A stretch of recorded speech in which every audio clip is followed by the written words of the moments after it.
everybody! So this video is kind of just a preface to the upcoming series of videos that I'm going to release. And basically, for some context, in fall of 2020, my friend and I went on this East Coast road trip. And basically that was kind of towards the end of the first wave of COVID, right before the second wave, essentially during a pandemic.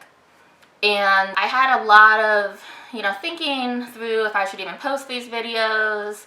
I don't want to encourage people to travel during COVID, and I acknowledge that if everyone was doing what my friend and I was doing, it would have been a lot harder for us to stay COVID safe. So there's a few points I wanted to make right before releasing these videos.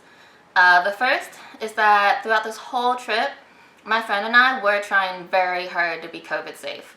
So the last week, we quarantined at a hotel and we took COVID tests before coming home, just because we didn't want to spread it to different people that we live with. And throughout the whole trip, we always had hand sanitizer, we always wore masks. If we saw a large crowd, we specifically turned away from that large crowd. And second thing is that maybe knowing what I know now, I might have not gone on this trip at all. So literally, right when I came back from the trip, I was diagnosed with cancer.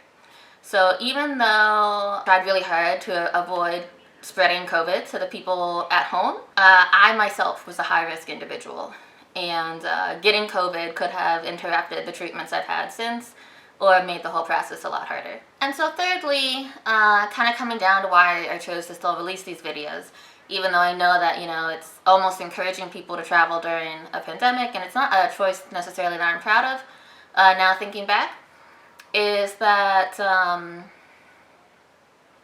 I do think there's still a ton to learn from the different things I learned while I was at those places, especially now that I already went to those places. There's some really, really compelling topics I get to talk about, just about social equality and history and just natural beauty that we got to experience. I really, really, really want to impress that it's important to at least be safe and conscious, even when I'm not traveling, even at home. I'm always trying to wear my mask. I'm always trying to wash my hands. I'm actually pretty stressed if I'm around people at a store who aren't wearing masks. And just anything you can do to try to not spread COVID. You don't know if people are sick. To a lot of people, I don't look like I have bone marrow failure or cancer. And you never know who people are going home to see. So despite, yes, I did go on this East Coast road trip during the pandemic, and yes, I'm going to post about it. I do just really, really want to stress that it wouldn't have been possible if everyone was doing what I do, and I acknowledge that privilege, and I just want to acknowledge also and stress to be safe and conscious if you do choose to travel. So thanks, and I hope you enjoy the series.